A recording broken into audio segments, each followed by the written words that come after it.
Од Алијанса за албанците ќе го бараат местото во ДИК резервирано за втората најголема опозицијска партија. Сметаат дека по влезот на БЕСА во владата, логично е токму тие да добијат позиција во Државната изборна комисија. Бидејќи двете други, опозицијски партии, ДПА и БЕСА, и делот и БЕСА, ќе бидат дел од мнозинството, се подразбира дека тоа место треба да му следи на Алијансата за албанците. Тоа е принцип, и според и законите дека најголемата опозицијска партија треба да се представува во изборната комисија.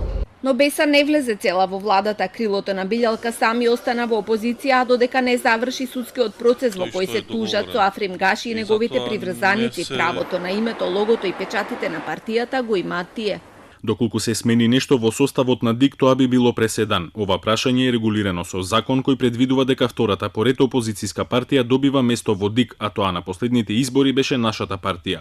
Местото се добива според бројот на освоени пратенички мандати во собранието, а БЕСА предводена од Касами освои 5 пратенички места. За нив нема никаква врска тоа што во опозиција остануваат само двајца пратеници, откако останатите тројца решија да се приклучат кон владеачкото мнозинство. Се повикуваат на две слични ситуации од минатото, како таа од 2004 година, кога ВМРО Народна се отцепи и повлече со себе 15 пратеници, оставајќи ги ВМРО ДПМНЕ со 10 пратенички места. Сепак позицијата во ДИК остана на ВМРО ДПМНЕ.